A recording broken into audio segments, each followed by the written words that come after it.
Hello बच्चों, कैसे हैं आप लोग। आशा और उम्मीद करते हैं बहुत अच्छा होंगे और मन लगा के पढ़ाई कर रहे होंगे। तो चलिए, जैसा कि हम आपके लिए साइंस की क्लास को लेके रिप्रेजेंट करते हैं, तो आज फिर हम आपके बीच साइंस की क्लास को ही लेके आए हैं। और आज की क्लास हमारी बहुत ही इंटरेस्टिंग होने वाली है। बस आप लोग क्या करें तो उस क्लास को इंटरेस्टिंग वे में पढ़ लें। तो चलिए, ज्यादा समय ना व्यतीत करते हुए हम अपनी सीधा विषय वस्तु पे लौट आते हैं। तो आज हम क्लास 9th और कहें तो सब्जेक्ट हमारा रहेगा साइंस, और साइंस में हम जिस ब्रांच का बात करेंगे वो ब्रांच हमारा है केमिस्ट्री। और केमिस्ट्री वाले ब्रांच में हम जिस अध्याय का बात कर रहे हैं वो हमारा अध्याय है चौथा, कहें तो 4। और उस 4 अध्याय का नाम जो है वो है परमाणु संरचना। और परमाणु संरचना कहें तो उस परमाणु संरचना के बारे में अगर आप अच्छे तरीके से नहीं स्टडी करते हैं तो आने वाली आगामी कक्षाएं जितनी है वो आपको परेशान करेगी। और केमिस्ट्री सेक्शन में आप रहना चाहते हैं तो इन अध्यायों से आपका भरपूर इंटरटेनमेंट होना चाहिए। और हम जब भी पढ़ाते हैं तो बच्चों को पता है कि इंटरटेनमेंट से भरा हमारा क्लास रहता है, बोरिंग क्लास रहता ही नहीं है।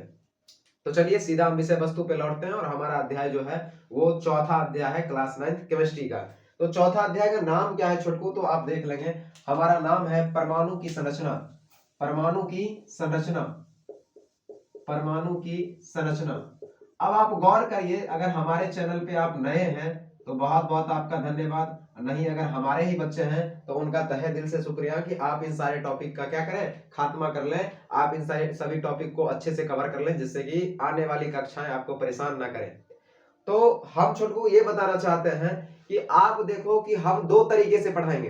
पहले की हर बात को हम समझा के निकल जाएंगे, और दूसरे वे में कहें तो उन्हीं बातों को हम लिखा देंगे। हम समझाएंगे बहुत सारे बातों को, लिखाएंगे लेकिन लिमिटेड बातों को ही। गौर से सुन लीजिए, ये बात में जान है।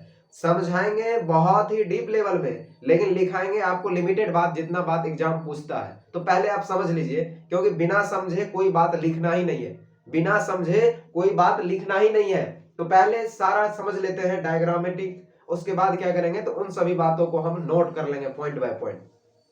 तो सबसे पहले आइए, तो कह रहा है परमाणु की संरचना। अगर आप परमाणु की संरचना पढ़ना चाहते हैं तो पहले ये तो पता कर लीजिए कि हमारा परमाणु क्या होता है। पहले आप ये तो पता कर लीजिए कि परमाणु क्या होता है, तब तो उसकी संरचना। संरचना का मतलब क्या होता है, बनावट। संरचना का मतलब है बनावट। तो परमाणु की संरचना यानी परमाणु की बनावट। तो परमाणु की बनावट आपको पकड़नी है, देखनी है, तो उसके लिए तो हमको परमाणु के बारे में भरपूर जानकारी होनी चाहिए। तो भाई परमाणु क्या होता है, और परमाणु की जानकारी अगर हम यहां दें तो इससे पहले ही चैप्टर अध्याय 3 में हम आपको अध्याय 3 कहें, और उसका पूरा प्लेलिस्ट आपके बीच उपस्थित है हमारे इस चैनल पे। अध्याय 3 में हमने परमाणु को तो छोड़िए, परमाणु के साथ साथ अणु के बारे में भी चर्चा किया है। हमने परमाणु के साथ साथ अणु का भी चर्चा किया और इसके साथ साथ आयन का भी चर्चा किया। तो जो भी लोग नए हैं वो इन सभी टॉपिक को कवर कर लेंगे, बाकी हम आपको एहसास होने नहीं देंगे। अगर इस अध्याय में भी अगर आप पहुंचे हैं तो हम आपको पिछले अध्याय का थोड़ा सा भी अनुभव नहीं होने देंगे कि आपने नहीं पढ़ा। अगर आप इस अध्याय से भी पढ़ रहे हैं तो आपको सारा कुछ यहां से भी क्लियर होता चला जाएगा। बस इस अध्याय को भी आप अच्छे से पढ़ लेंगे तब। बाकी प्रीवियस अध्याय को ना भी पढ़े हैं तो कोई दिक्कत नहीं है। हम बच्चों को बताते हैं कि बउआ केमिस्ट्री का आगे नींव 3 और 4 कहें तो तीसरा और चौथा चैप्टर ही रखता है, इसीलिए आप तीसरे और चौथा चैप्टर को कम से कम अच्छे से पढ़ लें। बाकी पहला और दूसरा तो हमारा प्रैक्टिकल लाइफ का है, वो आप मैक्सिमम बात तो वैसे पता कर लेंगे, लेकिन तीसरा और चौथा चैप्टर आपका ऐसा है जो कॉन्सेप्चुअल है, उसके लिए आपको मेहनत करना पड़ेगा। तो अगर तीसरे के लिए आप मेहनत नहीं किए तो कोई बात नहीं है, चौथे में हम आपको फील होने नहीं देंगे, बस चौथे की तैयारी आप अच्छे से कर लेंगे। तो आ जाते हैं हम अपनी विषय वस्तु पे। तो देखो छोटू, हम बार बार बोलते हैं कि परमाणु की चर्चा हम पिछले क्लास में कर दी है, लेकिन यहां भी क्या करते हैं तो थोड़ी सी जानकारी आपको दे देते हैं जिससे कि इस चैप्टर के नींव को रखा जाए। बिना नींव रखे बाकी आगे बढ़ना बहुत ही मूर्खी बात होगी, तो इसलिए हम क्या करते हैं थोड़ा सा नींव रख देते हैं। तो चलिए कोई बात नहीं है।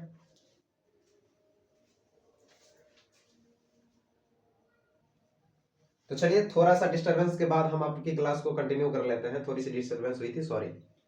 तो हम बात कर रहे थे कि परमाणु की संरचना बनाने से पहले परमाणु की थोड़ी सी जानकारी ले लेते हैं। तो आइए थोड़ी सी जानकारी ले लेते हैं।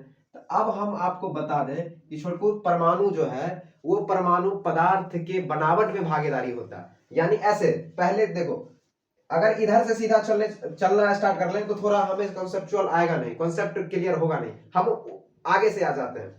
आगे से आने का ये मतलब है कि सबसे पहले पकड़ो पदार्थ को। पदार्थ समझते हैं ना, सबसे पहले पकड़ो पदार्थ को। अब आपको छुटको हम बता दें कि ये पदार्थ है, तो कोई भी आपका पदार्थ है, उस पदार्थ का जो सूक्ष्मतम कण होगा, स्मॉलेस्ट पार्टिकल जो होगा, सूक्ष्मतम कण, स्मॉलेस्ट पार्टिकल्स, वो आपका क्या होगा, परमाणु होगा। वो आपका क्या होगा, परमाणु होगा। कहें तो आपका मैटर जो है, वो मैटर का जितना भी स्मॉलेस्ट पार्टिकल है, स्मॉलेस्ट पार्टिकल, वो आपका क्या है, वो आपका एटम है। और ये किन के अनुसार है पता है, ये डाल्टन साहब के अनुसार है। ये डाल्टन साहब के अनुसार है।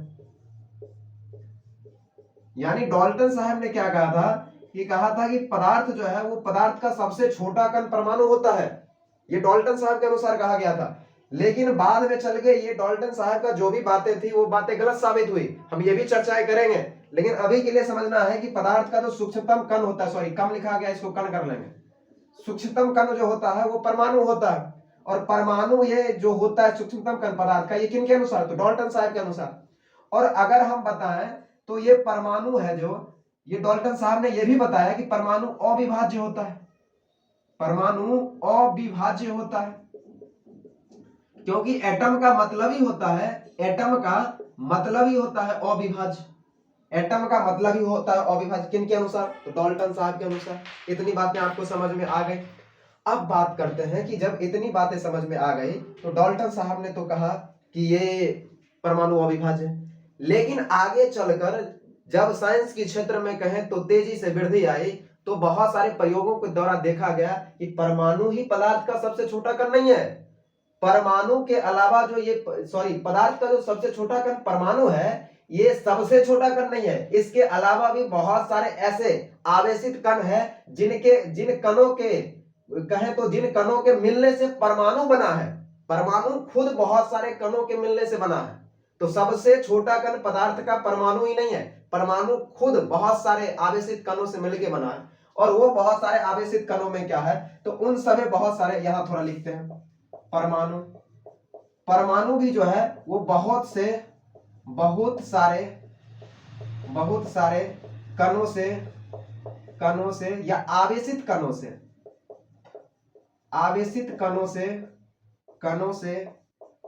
मिलकर बना है। अभी आप नोट नहीं करेंगे, एक बात ध्यान में रखिए, नोट नहीं करना है, बस इसको समझते जाना है। हम सब बात को सीक्वेंस में नोट करवाएंगे। इस तरह से आप नोट करेंगे तो फिर रिवीजन में आपको बहुत सारी समस्याएं आ सकती है। तो हम सीक्वेंस में सब कुछ नोट करवाएंगे, बस आपको समझ लेना। पहले समझ लेना है कि एटम भी जो है वो एटम हमारा क्या है, बहुत सारे आवेशित कणों से मिलकर बना है। और वो जो आवेशित कण है, इन आवेशित कणों को क्या कहते हैं, तो अपरमाणु कहते हैं। अपरमाणु कहते हैं। अपरमाणु कण कहते हैं।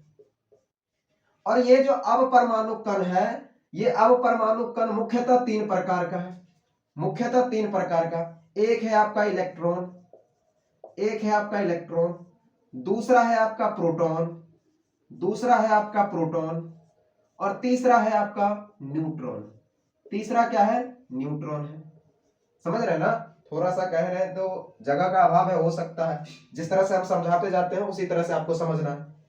इलेक्ट्रॉन को लिख लेंगे, इलेक्ट्रॉन ही कहते हैं इंग्लिश में भी। प्रोटॉन को भी प्रोटॉन ही कहते हैं, और न्यूट्रॉन को भी इंग्लिश में न्यूट्रॉन ही कहते हैं। कोई दिक्कत? और ये जो अपरमाणु कण है, इलेक्ट्रॉन, प्रोटॉन और न्यूट्रॉन, इसको सम्मिलित रूप से हम मौलिक कण कहते हैं। यानी कहें तो परमाणु के मौलिक कण कहते हैं। इसी अपरमाणु कण को हम क्या कहते हैं, सम्मिलित रूप से मौलिक कण कहते हैं। क्या कहते हैं, यहां देखिए, मौलिक कण। और ये एग्जाम में बहुत बार पूछा गया है कि बताइए परमाणु के मौलिक कण कितने हैं। तो मुख्यतः पूछा जाए तो मुख्यतः 3 है क्लास 9th के लिए। बाकी आप जाइएगा 11th 12th में, तो वहां भी जरूरी नहीं है इलेक्ट्रॉन ही सबसे छोटा कण होगा, प्रोटॉन ही होगा, न्यूट्रॉन ना बाबा ना।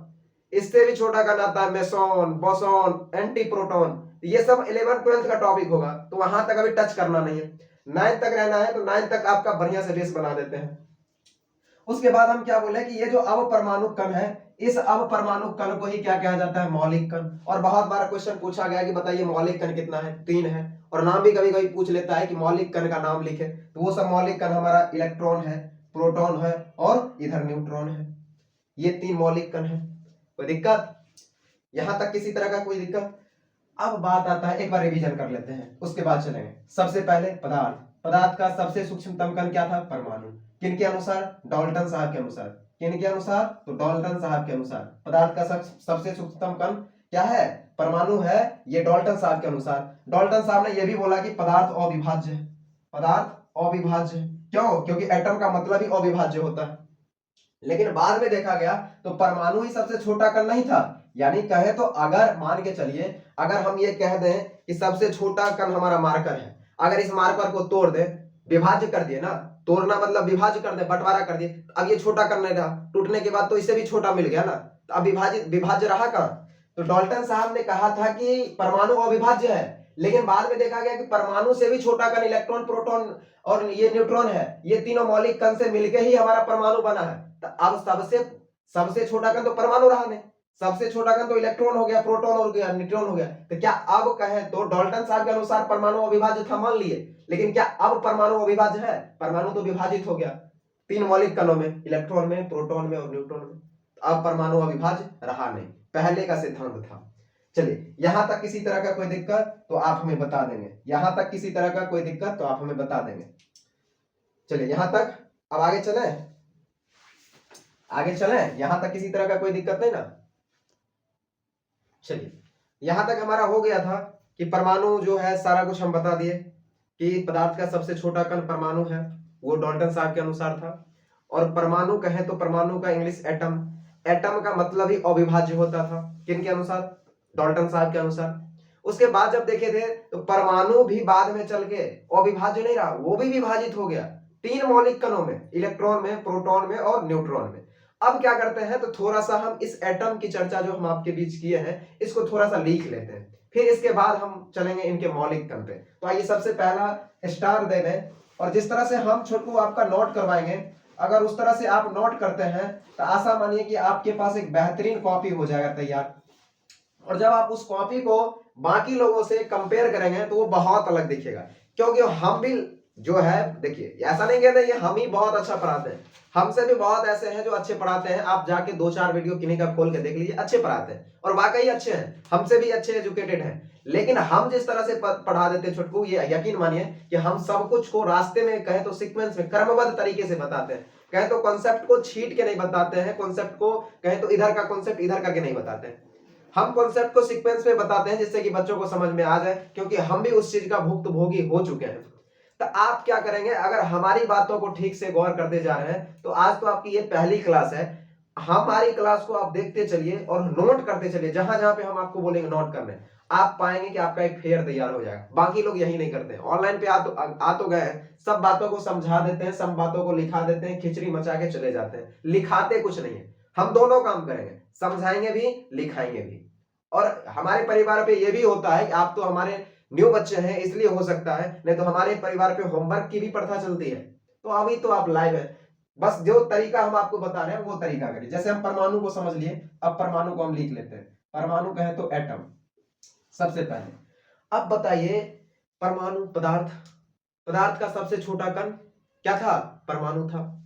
अब उस पदार्थ को हो या तत्व कहें, पदार्थ, पेन चेंज कर देते हैं, पदार्थ कहिए या तत्व कहिए, पदार्थ का वह सूक्ष्म, पदार्थ या तत्व का, पदार्थ या तत्व का वह सूक्ष्मतम कण, सूक्ष्मतम कण, कण जो किसी भी रासायनिक अभिक्रिया में, रासायनिक अभिक्रिया में भाग ले सकता है, भाग ले सकता है, ले सकता है, परमाणु कहलाता है, परमाणु कहलाता है, परमाणु कहलाता है। अब अगर आपसे कोई पूछ दे कि बताइए परमाणु में भाग कौन लेगा, जब आप पिछले चैप्टर में पढ़े होंगे, ये सॉरी अभिक्रिया में भाग कौन लेगा, परमाणु लेगा कि अणु लेगा कि आयन लेगा, तो आपको कहना परमाणु लेगा। ना पदार्थ लेगा ना तत्व लेगा, तत्व में उपस्थित छोटा कण जो परमाणु है वो भाग लेगा। उसके बाद अगर हम देख लें तो परमाणु जो है वो स्वतंत्र रूप में नहीं रहता है। अगर सब ऐसे ऐसे परमाणु हमारे पीरियोडिक टेबल में आप देखते होंगे जो बहुत ही कहें तो हाईली रिएक्टिविटी है, बहुत ही अधिक क्रियाशील तत्व हमारे पास है, परमाणु हमारे पास है। जब आप पीरियोडिक टेबल में देखेंगे तो अगर उन परमाणुओं को खुला छोड़ दिया जाए, स्वतंत्र छोड़ दिया जाए, तो वो फिर परमाणु विस्फोट कर दिया, तो जब वो परमाणु क्या कर देगा, विस्फोट कर देगा। तो परमाणु विस्फोट ना कर दें, जिस वजह से बहुत सारे ऐसे परमाणु हैं तत्व को, सॉरी यहां अगर सुनो गौर से सुनो, तो बहुत सारे ऐसे एलिमेंट हैं जिनको खुला नहीं छोड़ सकते हैं। परमाणु का तो बात ही छोड़ दीजिए, बहुत परमाणु तो तत्व का छोटा रूप है ना, छोटा रूप है, उसका कंप्लीट कॉम्बिनेशन तो तत्व देता है या पदार्थ देता है। परमाणु तो एक छोटा रूप है, इस छोटे रूप जब कंप्लीटली हो जाता है तब तो यह पदार्थ का रूप लेता है।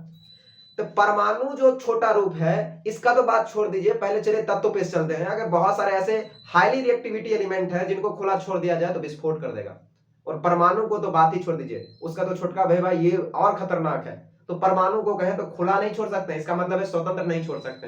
परमाणु स्वतंत्र अवस्था या मुक्त अवस्था में नहीं होता, ये बात नोट कर लेंगे। परमाणु स्वतंत्र या मुक्त अवस्था में नहीं पाया जाता है। चलिए उसके बाद आते हैं डाल्टन के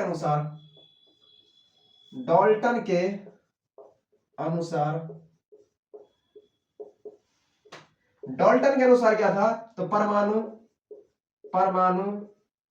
अविभाज्य होता है।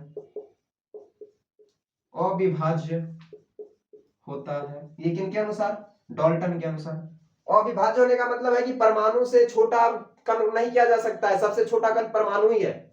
लेकिन बाद में बहुत सारे प्रयोगों के बाद देखा गया, बहुत सारे प्रयोगों के बाद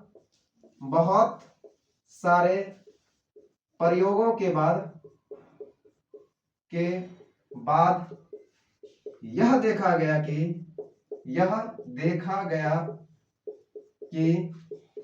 परमाणु भी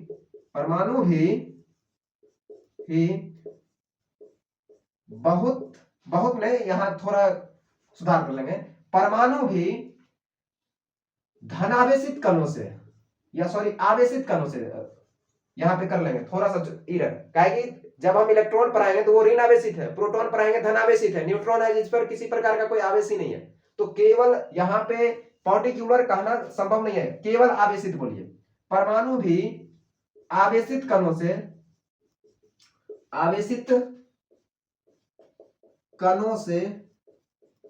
मिलकर बना होता है। अगला पॉइंट, ये आवेशित कण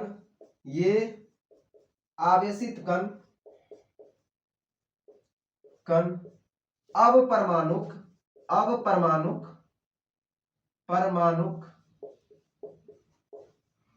या मौलिक कण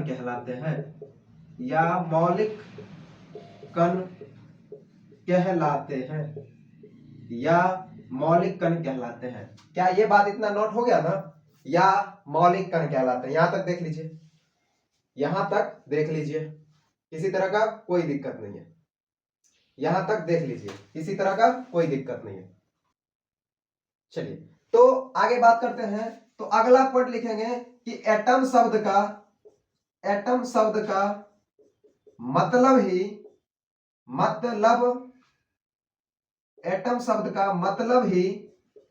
अविभाज्य होता है। एटम शब्द का मतलब ही अविभाज्य होता है, और इस अविभाज्य होने का कहें तो परमाणु का अविभाज्य होने का सिद्धांत तो दिखाई दिए थे। डाल्टन के अनुसार परमाणु क्या होता है, अविभाज्य होता है। हाँ, डाल्टन के अनुसार परमाणु अविभाज्य होता है। चलिए तो चलिए परमाणु की सारी जानकारी हमारे पास मिल गई है। अब हम आते हैं परमाणु के मौलिक कण पे, जिसको अब परमाणु भी कहे हैं। तो ये एक पॉइंट कहे तो परमाणु वाला में ही ऐड कर लेंगे, उसके बाद हम इस कण पे चलेंगे। और वो पॉइंट क्या है, वो पॉइंट क्या है, तो परमाणु जिन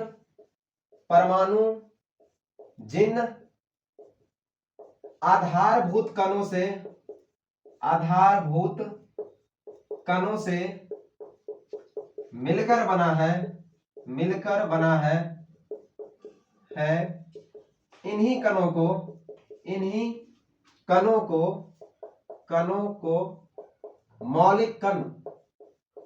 मौलिक कण कहें तो फंडामेंटल पार्टिकल कहा जाता है। अगला हेडिंग करेंगे, स्टार ना लगाएंगे, लिखने का भी तरीका हम आपको बताते चलेंगे। और हेडिंग में लिखेंगे मौलिक कण, और मौलिक कण का इंग्लिश होता है फंडामेंटल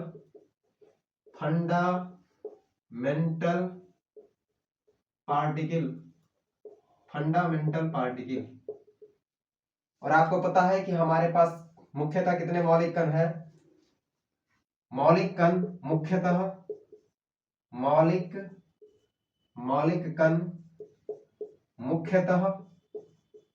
मुख्यतः तीन है।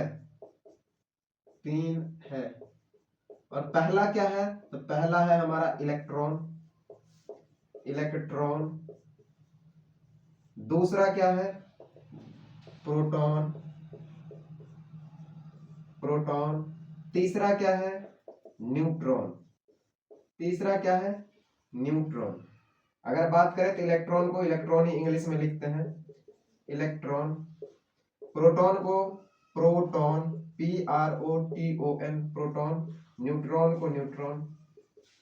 चलिए यहां तक पहुंच गए। सबसे पहले पदार्थ के बाद पदार्थ का सबसे छोटा कण, सूक्ष्मतम कण परमाणु, जबकि ये परमाणु अब सूक्ष्मतम रहा नहीं, क्योंकि इससे भी छोटा कण हमें मिल गया है, इलेक्ट्रॉन, प्रोटॉन, न्यूट्रॉन। और जिन कणों को हम क्या बोले? मौलिक कण। और इन्हीं मौलिक कण के सहारे परमाणु का क्या हुआ? निर्माण हुआ। इसी तरह का कोई दिक्कत नहीं। अब हम तीनों कण पे बारी बारी से चर्चा करते हैं। और सबसे पहला कण उठाते हैं, वो है हमारा इलेक्ट्रॉन।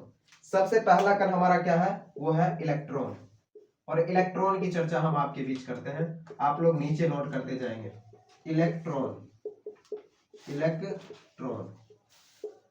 अब छोटकू देखो इलेक्ट्रॉन क्या होता है। तो जब हम छोटकू बताएंगे उस समय बढ़िया से बताएंगे, लेकिन यहाँ छोटा सा बात याद रखना है कि इलेक्ट्रॉन जो होता है, ये इलेक्ट्रॉन कण है, और इस कण पे जो आवेश होता है वो ऋणात्मक आवेश होता है। कैसा आवेश? ऋणात्मक आवेश।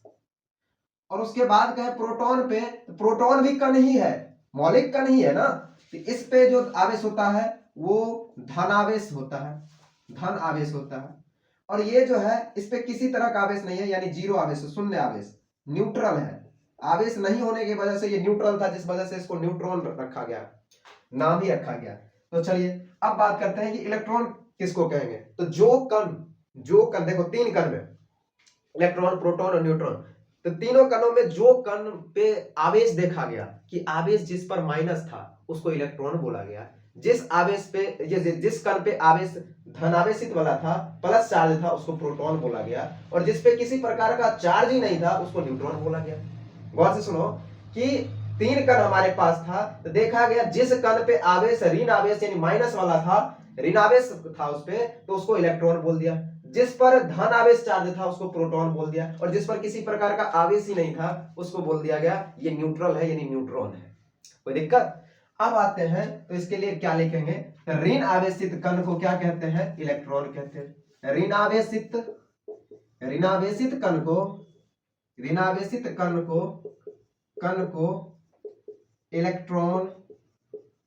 इलेक्ट्रॉन कहा जाता है। और ये इलेक्ट्रॉन क्या करता है पता है तुमको? ये इलेक्ट्रॉन परमाणु के चारों ओर, यानी कहे तो परमाणु की कक्षाओं में चक्कर लगाने का काम करता है। परमाणु जो है वो परमाणु की अपनी अपनी कक्षाएं हैं, और ये क्या करता है? उसी कक्षा में चक्कर लगाने का काम करता है। कोई दिक्कत किसी तरह का, ये चक्कर लगाता है और ये जो चक्कर है कहें तो कक्षा है, ये नाभिक के चारों ओर रहता है और लगभग अभी तक पीरियोडिक टेबल में जो रखा गया आवर्त 7 रखा है, इसलिए मैक्सिमम कक्षाओं की संख्या भी 7 ही बनती है। जब पीरियोडिक टेबल तक आपको पहुंचाएंगे उस समय और इसका डीप कॉन्सेप्ट देंगे। डीप कॉन्सेप्ट कहने के लिए 10 तक आपको अंतिम तक रुकना पड़ेगा। यहाँ के लिए इतना बात आप समझ लीजिए कि ये जो इलेक्ट्रॉन है, ये जो आपका नाभिक है, किसी भी परमाणु के बीच में नाभिक होता है और उस नाभिक के चारों ओर बहुत सारी कक्षाएं होती है। बना बना के दिखाएंगे, संरचना ही तो करना है, संरचना ही तो करना, अभी बस बेस तैयार कर रहे हैं। और वो नाभिक के चारों ओर बहुत सारी कक्षाएं होती है, तो उन कक्षाओं में ये क्या करता है, तो एक 3 कणों में से एक कण हमारा इलेक्ट्रॉन है, ये इलेक्ट्रॉन ही बाहरी कक्षाओं में क्या करता है, चक्कर लगाता है। बाकी आपका जो नाभिक है, उस नाभिक के अंदर प्रोटॉन और न्यूट्रॉन बैठा रहता है। नाभिक के अंदर प्रोटॉन और न्यूट्रॉन बैठा रहता है। जैसे छोटा सा बना के दिखाते हैं, अभी के लिए बनाना नहीं है इसको। जैसे ये नाभिक है हमारा, इसमें प्रोटॉन भी रहता है और न्यूट्रॉन भी रहता है, लेकिन इसकी अगर बाहरी कक्षा में 1 बना दिए, 2 बना दिए, 3 बना दिए, इस तरह से पीरियोडिक टेबल भी हमें अभी मैक्सिमम 7 ही कक्षा कहता है, इससे ज्यादा तक जाना ही नहीं कहता है, क्योंकि हमारे पास तत्व ही एलिमेंट ही 118 है। तो एलिमेंट, ये भी क्वेश्चन पूछा हुआ है कि बताइए कुल तत्वों की संख्या कितना है, 118। इस तरह से हमारी बहुत सारी बोले हैं कि बातें हम बहुत बोलेंगे, कॉन्सेप्ट हमारी बातों से बहुत सारी झलकेगी, बस लिखाएंगे उतना ही बातों को, लिमिटेड बातों को, जितना आपके लिए लिखना जरूरी है। तो इस तरह से छोट को हम बताएं कि ये जो कक्षा है, ये पहली कक्षा हमारी, ये दूसरी कक्षा हमारी और ये तीसरी कक्षा। ये फिगर अभी ना बनाए, हम ये फिगर बहुत अच्छे से बनवाएंगे और ये संरचना ही तो करना है। लेकिन अगर कहें तो ये जो पहली कक्षा है, दूसरी कक्षा है, इसी कक्षा में इलेक्ट्रॉन क्या होता है, चक्कर लगाता है, घूमते रहता है। चक्कर लगाना मतलब घूमते रहना। इलेक्ट्रॉन क्या होता है, इस पे चार्ज कैसा है, माइनस वाला, इस पे चार्ज कैसा, माइनस वाला। इलेक्ट्रॉन क्या करता है, तो घूमते रहता है, चक्कर लगाते रहता है। इलेक्ट्रॉन क्या करते रहता है, चक्कर लगाते रहता है। लेकिन प्रोटॉन और न्यूट्रॉन बीच में बैठा हुआ है, कहां पे, नाभिक में। कहां पे बैठा हुआ है, नाभिक में। कहां पे, नाभिक में। किसी तरह का कोई दिक्कत तो कहिएगा, नहीं दिक्कत। उसके बाद अगर हम बात करें तो ये भी आपकी परमाणु की वास्तविक संरचना नहीं है, ये भी परमाणु की वास्तविक संरचना नहीं है, क्योंकि परमाणु की संरचना 3D रूप में होता है, जो हम बोर्ड पे बना पाना संभव नहीं है। लेकिन थोड़ा सा हम आपको प्रयास करके दे देते हैं। जैसे ये देखिए, इस तरह से 3D रूप में, इस तरह से 3D रूप में, इस तरह से 3D रूप में, जो यहाँ पे बना पाना संभव नहीं है, जिस वजह से हम बनाना नहीं चाहे। और बीच में क्या रहता है, नाभिक रहता है, बीच में नाभिक रहता है। इस तरह से संरचना होता है। लेकिन इसको इस तरह से कॉम्प्लिकेटेड बना पाना संभव नहीं है। जैसे 7-8 कक्षा दिखाएंगे तो फिर ये तो कहे तो पूरा कंजस्टेड हो जाएगा, जिस वजह से इसको सीधा सीधा कहते हैं कि ये जो गोलाकार कक्षा है इसको सीधा सीधा बना लेते हैं, सीधा सीधा बना लेते हैं, 7 गो हो, 8 गो हो, 5 गो हो, 6 गो हो, जो भी हो। लेकिन वास्तविक संरचना ये ऐसी है। लेकिन ऐसे भी जैसे आप देखिएगा 3D डायग्राम, तो वो 3D डायग्राम में अच्छे से समझ में आएगा। लेकिन अभी के लिए धीरे धीरे हम सब कुछ आपको कहें तो फील करवाते चलेंगे, बस यहाँ थोड़ी थोड़ी समझदारी डेवलप करनी है। कोई दिक्कत किसी तरह का तो चलिए इस डायग्राम को हम मिटा देते हैं। हम बात कर रहे थे इलेक्ट्रॉन पे। तो इलेक्ट्रॉन पे चार्ज कैसा है, ऋण आवेश। ये भी पूछा गया क्वेश्चन है और पूछेगा और बार बार पूछेगा। इसमें कॉन्सेप्ट ही बहुत सारी कम कॉन्सेप्ट है, तो एग्जामिनर पूछेगा कहां से, तो जो कॉन्सेप्ट है उतना ही से पूछेगा। तो ये भी पूछा हुआ है कि बताइए इलेक्ट्रॉन पे चार्ज कैसा होता है, ऋण आवेश, माइनस वाला। उसके बाद हम बात किए कि इलेक्ट्रॉन कहां चक्कर लगाता है, तो इलेक्ट्रॉन नाभिक के चारों ओर जो कक्षाएं होती है, अपनी अपनी निश्चित कक्षाओं में चक्कर लगाती है, निश्चित कक्षाओं में चक्कर लगाती है। यानी पहली कक्षा में जो इलेक्ट्रॉन है वो पहली में ही चक्कर लगाएगा, दूसरी कक्षा में जो इलेक्ट्रॉन है वो दूसरी कक्षा में ही चक्कर लगाएगा, जो तीसरी कक्षा में इलेक्ट्रॉन है वो तीसरी कक्षा में ही चक्कर लगाएगा। यानी अपनी अपनी कक्षाओं में इलेक्ट्रॉन एक निश्चित कक्षाओं में चक्कर लगाता है। इलेक्ट्रॉन एक निश्चित कक्षा में, एक निश्चित कक्षा में चक्कर लगाती रहती है या चक्कर लगाता है। इसी तरह का कोई दिक्कत। अब आइए इलेक्ट्रॉन को निरूपित किससे करेंगे, कहें तो सूचित किससे करेंगे, इलेक्ट्रॉन का सिंबल क्या होगा। तो इलेक्ट्रॉन का देखिए, इलेक्ट्रॉन का सबसे पहले लेटर क्या है, ई है। तो अंग्रेजी का ई है ना। जब भी सूचित करने का बात करें, निरूपित करने का बात करें, तो अंग्रेजी अक्षर का देखते हैं। तो चलिए इलेक्ट्रॉन को जो निरूपित करेंगे, इलेक्ट्रॉन को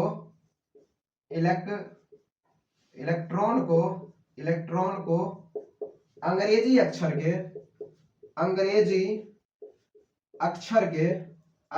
के ई से, स्मॉल ई से, स्मॉल ई से सूचित या निरूपित किया जाता है, निरूपित किया जाता है। क्या नीचे दिख रहा है? चलिए, नीचे ना दिख रहा हो तो कोई बात नहीं है, हम इसको क्या करेंगे तो थोड़ा सा मिटा के हम फिर से आपके लिए क्या करते हैं, ये आगे की जो भी बातें हैं उसको हम लिख देते हैं। तो चलिए, यहां तक किसी तरह का कोई दिक्कत नहीं। चलिए, यहां तक किसी तरह का कोई दिक्कत तो नहीं होना चाहिए। आखिरी बात जो था, वहां नीचे जगह नहीं था तो आपके लिए हमने क्या किया, थोड़ा सा जगह बना लिया। अब आते हैं तो लास्ट पॉइंट लिखना है। जैसे इलेक्ट्रॉन को हम किसे सूचित किए, स्मॉल ई से।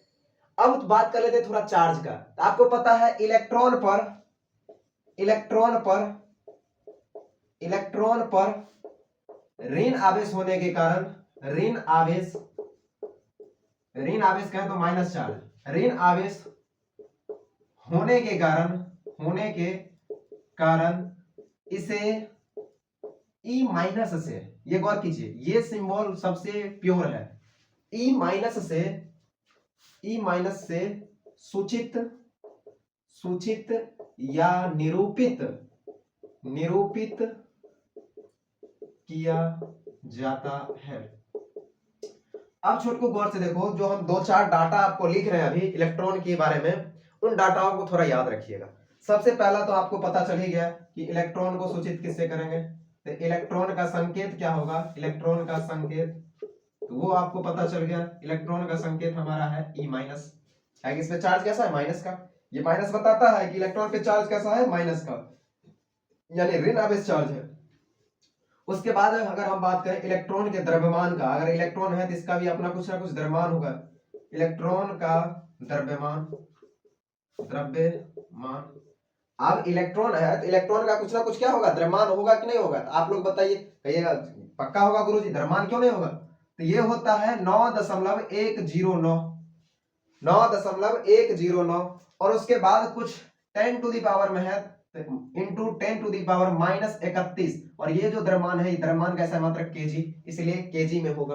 किसमें, केजी में। उसके बाद आते हैं इलेक्ट्रॉन पर आवेश। अगर हम तभी से बोल रहे हैं कि आवेश होता है किसी पे धन किसी पे माइनस, तो आवेश होता कितना है वो लिख लेते हैं। इलेक्ट्रॉन पर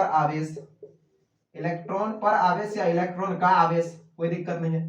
तो ये होता है 1.6 गुना 10 का पावर -19, और आपको बताएंगे, आगे पढ़ाएंगे तो बताएंगे कि आवेश कैसा है, मात्रक कूलम्ब होता है, इसलिए यहां लिखते हैं कूलम्ब। क्या लिखते हैं, कूलम्ब। आपसे कोई पूछ दे कि इलेक्ट्रॉन का आवेश या इलेक्ट्रॉन पर आवेश कितना होता है, तो 1.6 गुने 10 का पावर -19 कूलम्ब। लेकिन आपको पता है कि आवेश कैसा होगा, ऋण वाला, तो पीछे क्या लगाना पड़ेगा, हम कलम चेंज करके लगा देते हैं। गौर से, ये बात का बहुत बड़ा वैल्यू है कि ये माइनस में होगा। क्यों? क्योंकि इलेक्ट्रॉन पे जो चार्ज होता है वो नकारात्मक होता है, नेगेटिव होता है, माइनस होता है, ऋण आवेशित होता है, तो माइनस लगा दिया आगे। ये चार्ज प्लस में नहीं है, माइनस में। किसमें है, माइनस में। इतना बात में। उसके बाद अगर हम बात करें इलेक्ट्रॉन के खोजकर्ता कौन है, इलेक्ट्रॉन के ये जो तीनों मौलिक कण है, इस तीनों मौलिक कण के खोजकर्ता अलग अलग हैं। तीनों मौलिक कण के खोजकर्ता अलग अलग हैं। तो इलेक्ट्रॉन का जो खोजकर्ता है वो जे थॉमसन है, जिसको जे टॉमसन भी बोलते हैं। इंग्लिश में थॉमसन बोलते हैं, हिंदी में टॉमसन बोलते हैं। तो इलेक्ट्रॉन का खोजकर्ता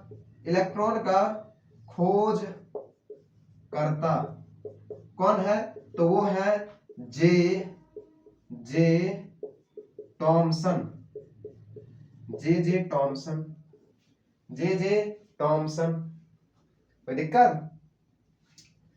कोई दिक्कत किसी तरह का? उसके बाद इसी को लिखते हैं इंग्लिश में जे, उसके बाद है थॉमसन। इंग्लिश में कहते हैं थॉमसन, हिंदी में कहते हैं टॉमसन। बात गौर कर रहे हैं, इंग्लिश में कहते हैं थॉमसन और हिंदी में कहते हैं टॉमसन। चलिए, किसी तरह का कोई दिक्कत नहीं। इलेक्ट्रॉन का काम खत्म, यानी हमारा पहला मौलिक कण खत्म। अब हम क्या दूसरे मौलिक कण की तरफ चलें? तो चलिए अब हम चलते हैं अगले मौलिक कण की तरफ, जो हमारा अगला मौलिक कण होगा प्रोटॉन। अगले मौलिक कण हमारा क्या होगा, प्रोटॉन। चलिए आगे चलिए, तो अब हम अगला मौलिक कण आ जाते हैं। जो हमारा दूसरा मौलिक कण है, वो दूसरा मौलिक कण है प्रोटॉन। और अब हम बात कर लेते हैं प्रोटॉन, और हम आप ही से पहले पूछ लेते हैं कि बताइए प्रोटॉन पे चार्ज कैसा होगा, धनावेश। क्या कोई दिक्कत? हम पहले ही बता देते थे। और न्यूट्रॉन पे कैसा चार्ज होगा, न्यूट्रल, कोई चार्ज ही नहीं, शून्य चार्ज। तो ये कैसा चार्ज वाला हमारा कण होगा, तो ये धनात्मक चार्ज वाला कण होगा, यानी कहें तो धनावेशित कण प्रोटॉन कहलाता है, या धनावेशित कण को प्रोटॉन कहा जाता है। धनावेशित कण को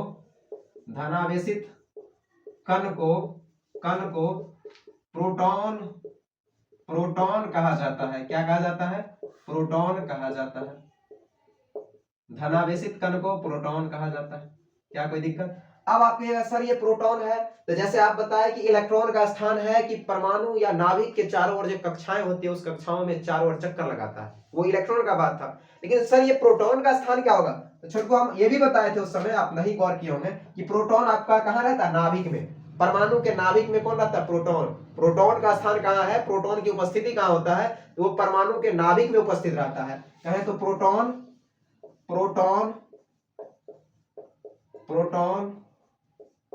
परमाणु के नाभिक में उपस्थित रहता है। परमाणु के नाभिक में उपस्थित रहता है। किसी तरह का कोई दिक्कत? और ये जो प्रोटॉन है, ये आपका प्रोटॉन है जो कहां उपस्थित रहता है? ये नाभिक में उपस्थित रहता है। और ये प्रोटॉन जो है जिस तत्व का होगा मौलिक कण, अगर कोई ना कोई तत्व का छोटा कण परमाणु, और उस परमाणु बना है मौलिक कण से, तो ये भी उसी का कण है, तो ये उस पूरे तत्व का क्या रासायनिक गुण प्रदर्शित करने का काम करेगा। कौन सा गुण? तो प्रोटॉन हमारा उस तत्व के, जिस तत्व का ये होगा, जिस तत्व का ये मौलिक कण होगा, उस तत्व का ये पूरे का पूरे रासायनिक गुण को प्रदर्शित करने का काम करेगा। यानी कहें तो प्रोटॉन उस तत्व का, जिस तत्व में उपस्थित होगा, प्रोटॉन तत्व के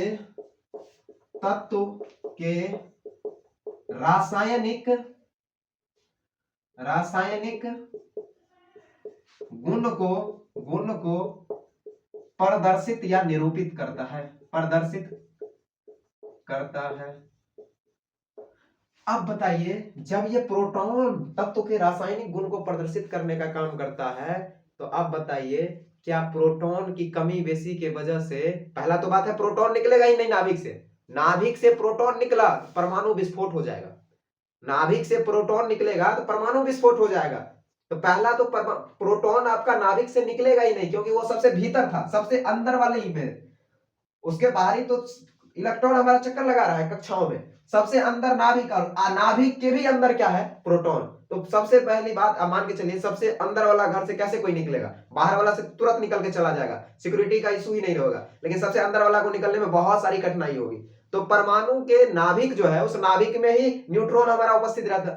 तो पहला बात ये हुआ कि प्रोटॉन तो नाभिक से निकलेगा नहीं। लेकिन सपोज डेट अगर मान लें कि अगर परमाणु के जो प्रोटॉन है, उस प्रोटॉन में अगर कमी बेसी आ जाए, तो वो उस तत्व के रासायनिक गुण में ही कहें तो परिवर्तन हो जाएगा। अगर प्रोटॉन की संख्या में कमी बेसी हो जाए, तो रासायनिक गुण में, उस तत्व के रासायनिक गुण में ही क्या हो जाएगा? परिवर्तन हो जाएगा, रासायनिक गुण ही बदल जाएगा। क्यों? क्योंकि प्रोटॉन की संख्या में कमी बेसी हो गया। तो आ जाइए, प्रोटॉन की संख्या बढ़ने से तत्व का रासायनिक गुण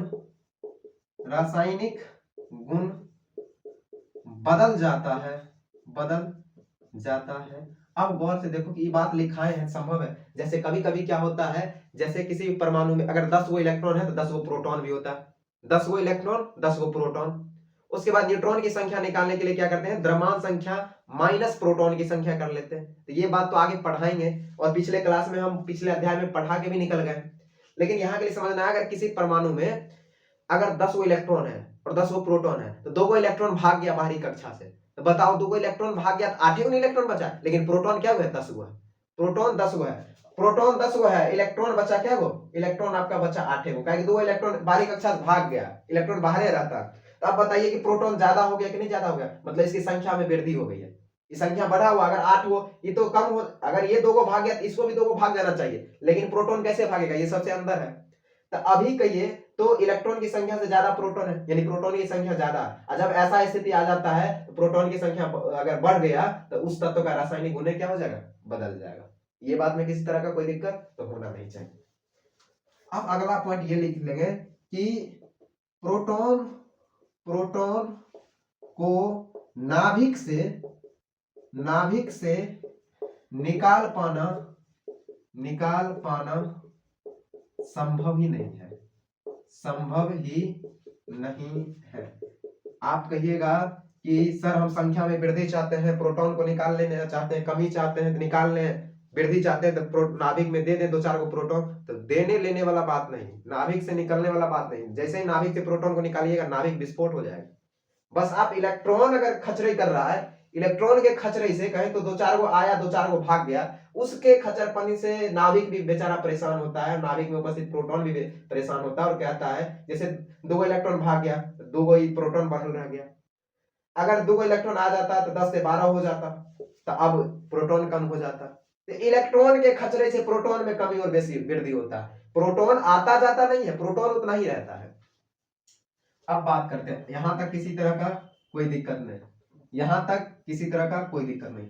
अब अगला बात करते हैं, प्रोटॉन की जब इतनी जानकारी हो गई है तो अगला आइए पॉइंट लिखेंगे कि प्रोटॉन पे जो चार्ज है वो प्लस है, और प्लस चार्ज होने की वजह से देखिए प्रोटॉन का पहला लेटर क्या है, पी है, इसको पी से सूचित करेंगे, लेकिन इस पे चार्ज क्या दिखाएंगे तो पी प्लस। क्यों? क्योंकि ये धन आवेशित वाला है। इस पे चार्ज कैसा है तो इस पे चार्ज धनावेश है, इसलिए धन के लिए जानते हैं धन चिन्ह कौन सा होता है, धन चिन्ह हमारा प्लस वाला होता है, तो इसलिए इस पर जो चार्ज दिखाएंगे वो प्लस दिखा देंगे। तो आइए, धनावेशित होने के कारण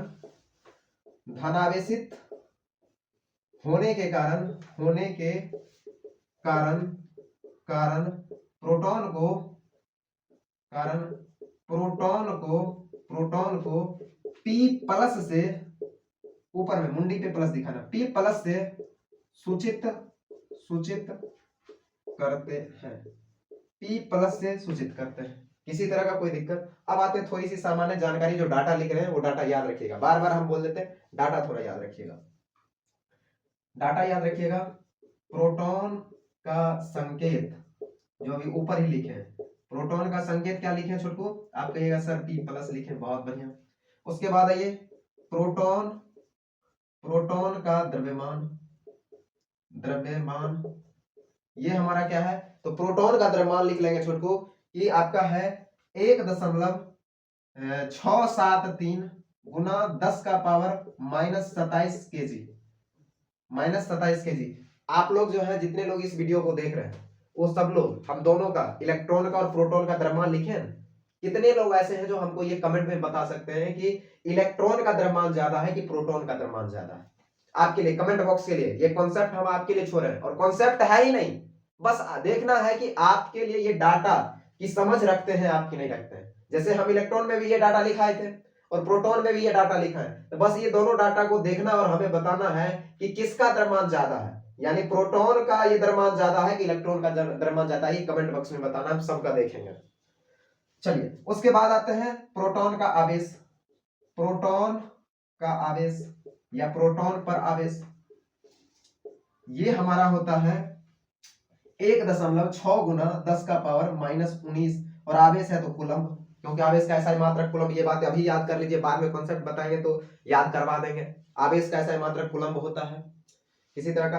अब आप कहिएगा कि सर इतना ही तो आवेश इलेक्ट्रॉन का भी था। हाँ छोटकू, आवेश सबका समान है, जिसका आवेश है इलेक्ट्रॉन का, मौलिक कण 3 गो है, तो 3 में से तीसरा पे तो आवेश था ही नहीं, न्यूट्रॉन पे तो शून्य आवेश था किस पे, इलेक्ट्रॉन पे, प्रोटॉन पे, और आवेश कितना है 1.6 गुना 10 का पावर -19 कूलम्ब, लेकिन ये आवेश धन आवेश का है, यानी प्रोटॉन धन आवेश है, तो इसके आगे प्लस होगा, और वो ऋण आवेश था तो इसके आगे माइनस था, बाकी डाटा वही है, सिर्फ चिन्ह का अंतर है, किसी तरह का कोई दिक्कत। लेकिन द्रव्यमान दोनों का अलग है, द्रव्यमान दोनों का अलग है, जो हम आपको कमेंट में पूछे हैं आपसे, किसी तरह का कोई दिक्कत। अब आप कहिएगा सर आपने तो इलेक्ट्रॉन का खोजकर्ता बताया था, प्रोटॉन का खोजकर्ता बताएंगे, लेकिन थोड़ा सा दिक्कत क्या है कि 2 बात हम आपको कुछ समझाना चाह रहे हैं, समझो।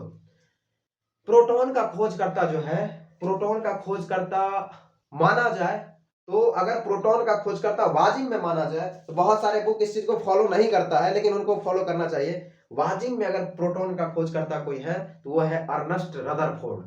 कौन है? अर्नस्ट रदरफोर्ड है वाजिब में। लेकिन कभी कभी कोई बुक जो है ये बताता है, कोई बुक आप खोल के देखिए तो कहता है प्रोटॉन का खोजकर्ता गोल्डस्टीन है। कौन है? गोल्डस्टीन है। लेकिन ऐसा बात नहीं है, आप गौर से सुनो। जैसे सबसे पहले आप हमें बताओ कि परमाणु के नाभिक में क्या रहता है? प्रोटॉन रहता है और न्यूट्रॉन रहता है। परमाणु के नाभिक में प्रोटॉन रहता है और न्यूट्रॉन रहता है। तो सन 1886 ईस्वी का बात कर रहे हैं, 1886 ईस्वी। और इस हम यहां देखो दो दो खोजकर्ता का बताए हैं, प्रोटॉन से संबंधित दो खोजकर्ता है, अर्नस्ट रदरफोर्ड और गोल्डस्टीन। अर्नस्ट रदरफोर्ड और गोल्डस्टीन। तो अगर खोजकर्ता के आधार पर हम देखें तो सबसे पहले गोल्डस्टीन आए हैं, उसके बाद रदरफोर्ड आए। लेकिन सबसे ज्यादा वारिता किसी को देना है, सबसे ज्यादा महत्व किसी को देना है? रदरफोर्ड को। क्यों? रीजन समझो। जैसे 1886 में गोल्डस्टीन आए, सबसे पहले गोल्डस्टीन। उन्होंने क्या, बस इस नाभिक में उपस्थित किसी प्रोटॉन के जैसा आवेशित कण का अनुमान लगाया। बोला 1886 ईस्वी में गोल्डस्टीन बस ये अनुमान लगाया। 1886 ईस्वी में गोल्डस्टीन आया और इस प्रोटॉन कण का नाम भी नहीं दिया, बस ये बोला कि इसके जैसा। उस समय नाम नहीं था, बाद में पता चला, तब पता चला वो गोल्डस्टीन तो प्रोटॉन के जैसा बोल रहा था। उस समय प्रोटॉन का नाम भी वो ने रखा, जानकारी तो छोड़ ही दीजिए।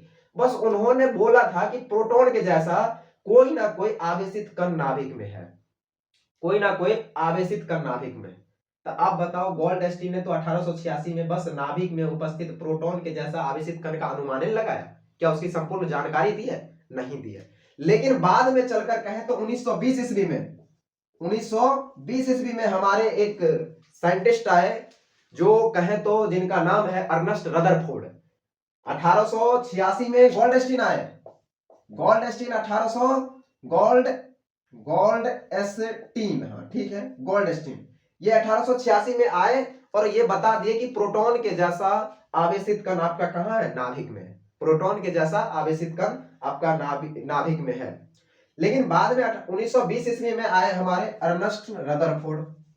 अर्नस्ट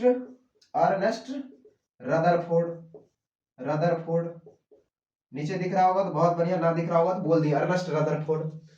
और ये जो अर्नस्ट रदरफोर्ड थे, इन्होंने 1920 ईस्वी में इस परमाणु के नाभिक में उपस्थित प्रोटॉन की अनुमान तो गोल्डस्टीन लगाया, और गोल्डस्टीन के द्वारा जो अनुमान लगाया गया था जिस कण के बारे में, उस कण की संपूर्ण जानकारी ही रदरफोर्ड दे दिया कि लो देखो प्रोटॉन है, ऐसा है, चार्ज इस पे ये है, द्रव्यमान इस पे ये है, इस तरह ये इसके संख्या में ऐसे करोगे तो ये हो जाएगा, ये सारी जानकारी ही रदरफोर्ड ला के दे दी। तो बताइए आप किसको रदरफोर्ड का खोजकर्ता कहेंगे? जो अनुमान लगाया उसको। अगर हम मान के चले रास्ते से जा रहे हैं, कह देंगे इस घर में एगो लड़का है, क्या पता उस घर में 4 गो लड़का हो, तो हमने सही अनुमान लगाया। हमने उसके बाद कह देंगे कि इस घर में जो लड़का है आने वाला भविष्य में बहुत बढ़िया कर जाएगा, क्या पता उस घर में एक लड़का नहीं था, 4 गो था, 4 में से चौथा लड़का बढ़िया कर गया। तो जो चारों के बारे में बताया उसका वारिता देंगे। बात गौर कर रहे हैं ना? तो हम जो रदरफोर्ड का ज्यादा इसमें वारिता देते हुए और कहें तो प्रोटॉन के खोजकर्ता किसको रखेंगे? रदरफोर्ड को रखेंगे। लेकिन अभी के लिए दिखाने के लिए हम नोट में लिखा देते हैं कि हम गोल्डस्टीन को भी थोड़ा सा महत्व दे देंगे, लेकिन बाद में अगर हम ट्रिक बताएंगे तीनों का खोजकर्ता, तो उस समय ट्रिक भी बताएंगे, तो उस समय हम रदरफोर्ड का ही नाम लेंगे। उस समय ये नहीं कहिएगा सर गोल्डस्टीन ने बस नाभिक में उपस्थित परमाणु जैसे कण का अनुमान लगाया, प्रोटॉन जैसे कण का अनुमान लगाया, लेकिन बाद में चलकर अर्नस्ट रदरफोर्ड ने 1920 ईस्वी में इस प्रोटॉन कण का पूरा संपूर्ण जानकारी ही लेके दे दिया। तो बताइए किसको आप किसको आप प्रोटॉन का खोजकर्ता कहिएगा? रदरफोर्ड को कहेंगे। किसी तरह का कोई दिक्कत? तो आइए अगले पे चले। यहां तक किसी तरह का कोई दिक्कत? आइए नोट करके हम दोनों की थोड़ी थोड़ी सी क्या करते हैं, महत्व दिखा देते हैं। तो दोनों की थोड़ी थोड़ी महत्व दिखा देते हैं। सबसे ऊपर इसको मिटाते हैं और नोट एगो बनाते हैं। तो लिखिए NOTE नोट, NOTE नोट। चलिए यहां तक कोई तरह का दिक्कत? तो किसी तरह का दिक्कत होना नहीं चाहिए। अब हम आते हैं नोट पे, जो हम आपको समझाए हैं गोल्डस्टीन और किनके बारे में? रदरफोर्ड के बारे में। तो बस इन्हीं की थोड़ी सी क्या करते हैं, महत्व को हम लिख देते हैं। ज्यादा महत्व अब रदरफोर्ड को देना है। तो सबसे पहले ये लिखते हैं कि हमारा जो है प्रोटॉन का खोजकर्ता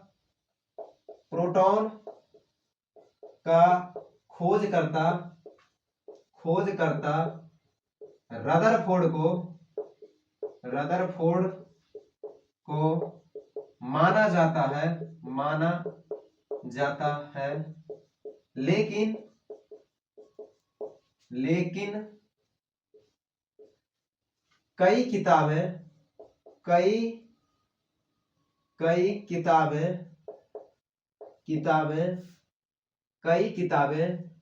प्रोटॉन की खोजकर्ता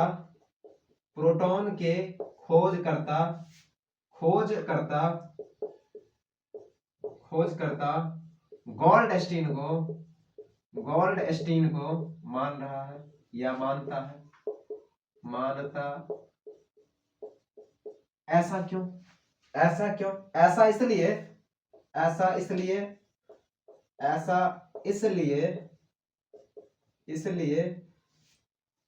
क्योंकि सन 1886 ईस्वी में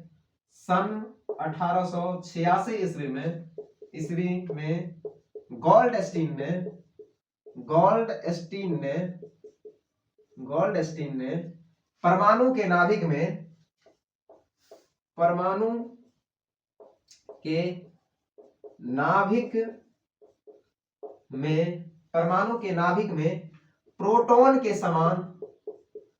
प्रोटॉन के समान कण के होने का अनुमान लगाया। बस अनुमान लगाया है, कोई जानकारी नहीं दिया है, होने का अनुमान लगाया। लेकिन आगे चलकर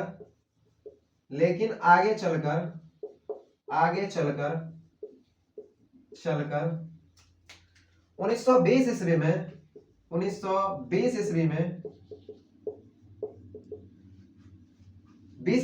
अर्नस्ट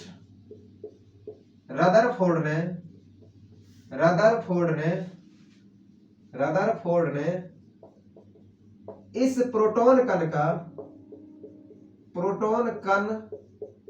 का संपूर्ण जानकारी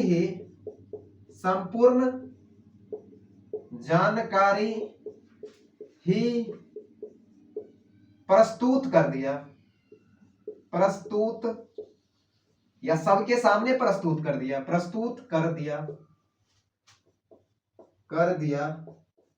जिस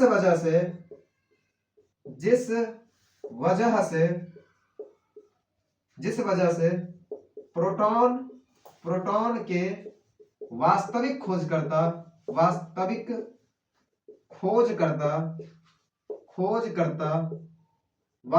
खोजकर्ता रदरफोर्ड को माना जाता है। रदरफोर्ड को माना जाता है। चलिए, क्या बात है। तो अब हमारा लगता है कि आपका बहुत सारा कॉन्सेप्ट यहाँ पे क्लियर हो गया होगा, और हमें अनुमान है कि अगर आप किसी परिवार से पढ़े होंगे तो गोल्डस्टीन और रदरफोर्ड में आपको कंफ्यूजन होता होगा। तो हम छोटी सी जानकारी देके समझाए हैं, अगर बैठ जाए तो इसके लिए बहुत सारी जानकारी देके आपको और कंठस्थ समझा सकते हैं, लेकिन उतना हमारे पास समय है नहीं, तो माफ करें। जितनी जानकारी दिए हैं उस जानकारी से हमें आशा है कि आपको उम्मीद लगा रहे कि समझ में आ गया होगा। तो अगले हम मौलिक कण पे चलते हैं, जो अगला हमारा मौलिक कण तीसरा है, न्यूट्रॉन। तो इसी अगले कण कहें तो मौलिक कण न्यूट्रॉन पे चलते हैं। तो चलिए अगले कण पे चलते हैं, कोई दिक्कत हो तो आप हमें बता देंगे। चलिए, तो आ जाए अगले मौलिक कण पे, और मौलिक कण हमारा अगला कौन सा है? तीसरा। कोई दिक्कत है? तीसरा मौलिक कण कौन सा है? तो वो है न्यूट्रॉन। तीसरा मौलिक कण क्या है? न्यूट्रॉन। और ये न्यूट्रॉन क्या होता है पहले ही बता दिए, बिना चार्ज वाला, किसी तरह का कोई चार्ज नहीं होगा, चार्ज लेस होगा, यानी चार्ज विहीन होगा, आवेशितहीन होगा, यानी परमाणु में उपस्थित या परमाणु के नाभिक में उपस्थित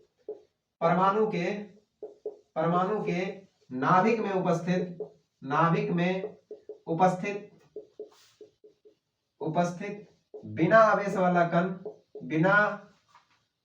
वाला कण, परमाणु के नाभिक में उपस्थित बिना आवेश वाला कण न्यूट्रॉन कहलाता है। क्या कहलाता है? न्यूट्रॉन कहलाता है।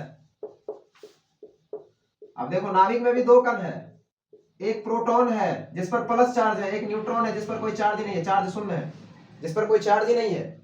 बात गौर कर रहे हो ना? चलिए, यहां तक किसी तरह का कोई दिक्कत तो आप हमें बता देंगे। चलिए, अगर आपसे कोई पूछ दे क्या न्यूट्रॉन पे किसी तरह का चार्ज होता है तो कहिएगा ना बाबा ना, न्यूट्रॉन पे चार्ज की बात ही मत किया जाए, जो गरीब है उसे गरीब ही रहने दो। अभी सरकार की यही नीति चल रही है, गरीब को गरीब बनाओ, अमीर को अमीर बना दो। चाहे अंबानी हो अडानी को विदेश के हर कोने तक पहुंचा दो, लेकिन गरीब को एक शहर तक भी मत पहुंचाओ। ऐसा हमारा राजनीति चल रहा है। और सबसे गंदा अगर कोई प्रक्रियाएं अभी हमारे देश के अंदर चल रही है तो वो हमारी राजनीति है। और राजनीति के चक्कर में लोग कहें तो अपने पिताजी को पहचानना भूल गए और पिताजी बेटा को पहचानना भूल गए। तो राजनीति के चक्कर में मत पड़ना है। अगर कोई पूछ दे कि बताइए प्रोटॉन ये सॉरी न्यूट्रॉन पे किसी तरह का चार्ज है, तो कहिएगा ना बाबा ना, किसी तरह का कोई चार्ज नहीं है। अब आते हैं कि अब आपको हम ये बता दें कि न्यूट्रॉन पे कोई चार्ज नहीं होने की वजह से न्यूट्रॉन को कहा गया न्यूट्रल, और न्यूट्रल से ही शब्द बना था न्यूट्रॉन।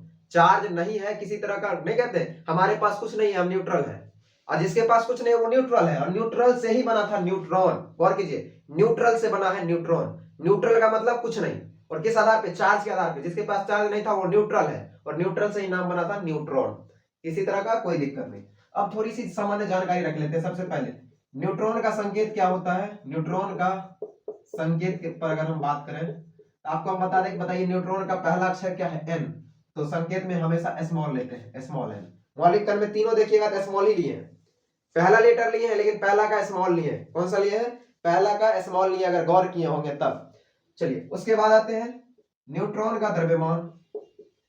न्यूट्रॉन का द्रव्यमान, और आपको बता दें कि हम तीनों कण का द्रव्यमान निकाले हैं, और जिसमें से हम आपको दो कण का बोले हैं कि आप हमें थोड़ा सा कंपैरिजन करके बताएंगे कि किसका द्रव्यमान ज्यादा और किसका कम है, इलेक्ट्रॉन और प्रोटॉन में। कमेंट में पूछे ना, थोड़ा बताइएगा। बाकी हम इसका भी लिख देते हैं 1.673 गुना 10 का पावर -27, और द्रव्यमान है तो द्रव्यमान का ऐसा मात्रा केजी होता है, इसलिए केजी यूनिट लगाएंगे। कौन सा यूनिट लगाएंगे? केजी। अगर आपसे पूछा जाए कि न्यूट्रॉन पे चार्ज क्या होता है, न्यूट्रॉन पर चार्ज कहें तो आवेश, या न्यूट्रॉन का आवेश क्या होता है, तो न्यूट्रॉन का आवेश होता है जीरो। जीरो कहें तो शून्य, जीरो कहें तो शून्य होता है। किसी तरह का कोई दिक्कत? अब बात आती है कि न्यूट्रॉन के खोजकर्ता कौन है। लिखिए, न्यूट्रॉन के खोजकर्ता, खोजकर्ता। तो न्यूट्रॉन हमारा जो है, इस न्यूट्रॉन का जो खोजकर्ता है वो थोड़ा सा लिख लेंगे, वो है जे चैडविक। जे चैडविक, इसी को कहते हैं जेम्स चैडविक।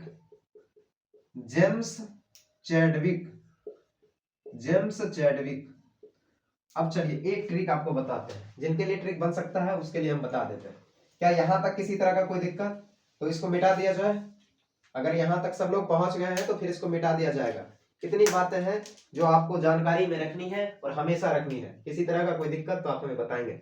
बाकी अगले ट्रिक पे चलते हैं कि तीनों के खोज करता, जैसे आपका 3 मौलिक कण है ना, तो तीनों मौलिक कण में इलेक्ट्रॉन प्रोटॉन न्यूट्रॉन, तो तीनों के खोजकर्ता को याद रखने का ट्रिक क्या होगा, वो ट्रिक पे चलते हैं। तो आइए अगले स्लाइड पे चलते हैं, इसको मिटा दिया जाए, किसी तरह का कोई दिक्कत नहीं। चलिए अब आ जाए, अगले पे आ जाए। अगला हमारा क्या है कि हम बात करने वाले थे कि इलेक्ट्रॉन प्रोटॉन और न्यूट्रॉन इन तीनों के खोजकर्ता कौन कौन है, इसको कैसे याद रखेंगे। तो हम बोले थे आपको कि थोड़ा सा ट्रिक बता देते हैं। आइए इन तीनों को याद रखने का ट्रिक बता देते हैं कि इन तीनों के खोजकर्ता कौन है। यानी कहें तो मौलिक कण के खोजकर्ता का नाम तो हम बता देते हैं, याद करने का आप ट्रिक कर लीजिएगा। खोजकर्ता को याद करने का ट्रिक भी आप लिख सकते हैं, कोई तरह का दिक्कत नहीं। अब आपको पता है मौलिक कण हमारा कितना है, तो मौलिक कण हमारा मुख्यतः 3 है। कौन कौन सा? तो आप लिख लीजिए, आप लिख लीजिए। मौलिक कण हमारा पहला है इलेक्ट्रॉन, उसके बाद क्या है? प्रोटॉन, और उसके बाद क्या है? न्यूट्रॉन, उसके बाद क्या है? न्यूट्रॉन। कहे तो इसको कहते हैं इलेक्ट्रॉन, इसको कहते हैं प्रोटॉन, और इसको कहते हैं न्यूट्रॉन, इसको कहते हैं न्यूट्रॉन। इसी तरह का कोई दिक्कत तो होना नहीं चाहिए। अब आपको पता है इलेक्ट्रॉन के खोजकर्ता हम किसको बोले हैं? इलेक्ट्रॉन के खोजकर्ता अभी जस्ट हम आपको बोले हैं, थोड़ा आप हमें बताएंगे। इलेक्ट्रॉन के खोजकर्ता तो हम बोले थे जे टॉमसन, जे टॉमसन। उसके बाद ये खोज करता है, कौन है? खोज करता। ट्रिक अभी नहीं बताए, अभी बस आपके सामने ग्राफ रख देते हैं तब ट्रिक बताएंगे। प्रोटॉन के खोज करता है रदरफोर्ड, रदरफोर्ड, गोल्डस्टीन को भूल जाना है, कोई दिक्कत? और इसके हैं अर्नस्ट रदरफोर्ड, है ना, पूरा नाम लिखना चाहते हैं पूरा लिख लीजिए, अर्नस्ट रदरफोर्ड। और इसका खोज करता कौन है? न्यूट्रॉन का, आपको हम बताएं, J Chadwick, James Chadwick, James James Chadwick, Chadwick. कोई तरह की दिक्कत? अब आइए सर कहे, आप कहिएगा कि सर आपने तो ट्रिक बोला था, ये ट्रिक थोड़ी है। आइए ट्रिक बताते हैं। ट्रिक याद रखिएगा, याद करने का यहां लिख देते हैं। ट्रिक खोजकर्ता के नाम को याद, का नाम यहाँ ठीक है, टॉपिक ठीक ही बना हुआ है, टॉपिक को मत काटिए। चलिए ट्रिक लिखेंगे, ईंट पर नाच, ईंट पर नाच। अब ई से इलेक्ट्रॉन, ई से इलेक्ट्रॉन, और इलेक्ट्रॉन के साथ टी है तो टी से जे टॉमसन, जे टॉमसन। यहां ये ठीक से लिखते हैं कुछ। सबसे पहले ग्राफ बना के हम आपको याद ही करवा देते हैं। चलिए सबसे पहले लिखिए ट्रिकी वर्ड, ट्रिकी वर्ड।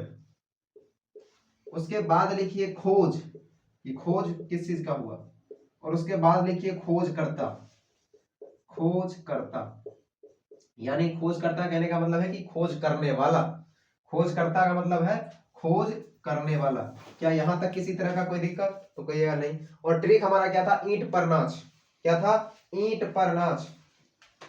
कम से कम कह देता दीवार पर नाच तो ठीक भी था, ईंट पर नाचेगा तो गिर नहीं जाएगा। लेकिन क्या पता इसी से ट्रिक बना हो तो इसी से काम चला लेंगे। ईंट पर नाच, तो ईंट पर नचा देते हैं, ईंट पर नाच, ईंट पर नाच। चलिए बहुत बढ़िया। अब बताइए ईंट में दो वर्ड है, एक ई है और एक टी है, एक ई है और एक टी है। तो पहला वर्ड से खोज, जो खोज किया गया उसका पता चलेगा, और दूसरे सॉरी आपका ईंट है, इस ईंट में दो वर्ड है ना, एक ई है और एक टी है। तो पहले वर्ड से खोज का पता चलेगा और दूसरे वर्ड से खोजकर्ता का पता चलेगा। फिर नीचे पर में क्या है, एक शब्द प है और दूसरा शब्द हमारा रो है। तो पहले शब्द से खोज का पता चलेगा या क्या खोज हुआ है, और दूसरे शब्द से खोज करने वाला का पता चलेगा। फिर नीचे नाच में भी दो शब्द है, सॉरी दो वर्ड है, शब्द एक है नाच और वर्ड क्या है? दो है। तो इसमें आप गौर से देखिए, तो नौ से पहला से बोले खोज का पता चलेगा, पहला से पहला का, दूसरा का दूसरे से। तो पहला से खोज का पता चलेगा, दूसरे से खोज करने वाला का पता चलेगा। क्या नीचे तक दिख रहा है ना? खोज करने वाला का पता चलेगा। चलिए यानी ई से इलेक्ट्रॉन होगा, ई से क्या होगा? Electron, electron. इंग्लिश लिखा दिए, इंग्लिश चाहेंगे तो आप लिख लेंगे इलेक्ट्रॉन, हम यहाँ पे छोटा लिख देते हैं। और इलेक्ट्रॉन के खोज करता टी से जे टॉमसन, जे टॉमसन यानी टॉमसन, टॉमसन इंग्लिश में थॉमसन कहते हैं। उसके बाद आइए पर में प, पहला का पहला, तो देखो प से प्रोटॉन, प्रोटॉन इंग्लिश आप लिख लेंगे, चाहे हम लिख देते हैं छोटे अक्षरों में प्रोटॉन। और रॉ बचा ना, रॉ से खोज करता यानी रदरफोर्ड, रदरफोर्ड ऐसे याद रखना है। उसके बाद आइए 9 से न्यूट्रॉन, न्यूट्रॉन, न्यूट्रॉन। और अंतिम बचा क्या, क्या है? जॉ। तो जे क्या था? जेम्स चैडविक ना, नाच में जेम्स चैडविक, तो ऐसे कर लेंगे जेम्स चैडविक, चैडविक ऐसे याद रखेंगे। ईंट पर नाच, इलेक्ट्रॉन का खोज करता टॉमसन, प्रोटॉन का खोज करता रदरफोर्ड। उसके बाद हमारा क्या है? ये न्यूट्रॉन, न्यूट्रॉन के खोज करता कौन है? James Chadwick. फिर से देख लेंगे, इलेक्ट्रॉन के खोज करता जे टॉमसन, कहें तो टॉमसन, प्रोटॉन के खोज करता रदरफोर्ड, और न्यूट्रॉन के खोज करता जेम्स चैडविक। तो हमारी क्लास इतना ही रहेगी, और आशा करते हैं, उम्मीद करते हैं आप लोग बहुत अच्छे से पढ़े होंगे और बहुत अच्छे से समझ गए होंगे इस बातों को। अगर ये वीडियो आपके लिए लगता है कि फायदेमंद है, कहीं ना कहीं आपको यूजफुल लग रहा है, तो इस परिवार पे अपना प्यार जरूर बरसाएं। और ये नहीं कहते हैं कि आप यहाँ लाइक कीजिए, सब्सक्राइब कीजिए, शेयर कीजिए, कुछ मत कीजिए, बस आप हमसे जुड़ जाइए। हम आपको अच्छा बनाना चाहते हैं, हम अपना नॉलेज आप तक पहुंचाना चाहते हैं। आप कुछ मत कीजिए, बस इससे जुड़ा रहिए। और 10th की क्लास जो है आपकी पूरी कंप्लीट क्लासेज, पूरी कंप्लीट क्लासेज इसी ऐप पे आएगी, सॉरी इसी चैनल पे आएगी। और इसी परिवार के साथ अगर आप जुड़ जाते हैं तो पूरे 10वें की तैयारी हम आपका अच्छे से करवा देंगे। और हम अपने सब्जेक्ट का पूर्णतः गारंटी लेते हैं कि हमारा जो सब्जेक्ट है मैथ और साइंस, दो फैकल्टीज हम देख रहे हैं अभी, हम जो दो फैकल्टीज देखते हैं मैथ और साइंस की, तो हम ये गारंटी से आपको कहते हैं कि कोई भी बात आपको समझने में कहीं दिक्कत नहीं होने देंगे। बस अगर आपको फायदे लग रहा है इस वीडियो के साथ, इस परिवार के साथ, तो आप इस परिवार से जुड़ जाएं, जिससे कि आपकी तैयारी 10th की बेहतर हो सके। अन्य बच्चे इस पे बेहतरीन तरीके से पढ़ रहे हैं और आप भी जुड़ जाइए। तो चलिए आज के लिए यहीं तक, बाकी अगले वीडियो में मिलते हैं। तो अगर कोई भी डाउट हो तो कमेंट में पूछ लेंगे। अभी के लिए धन्यवाद।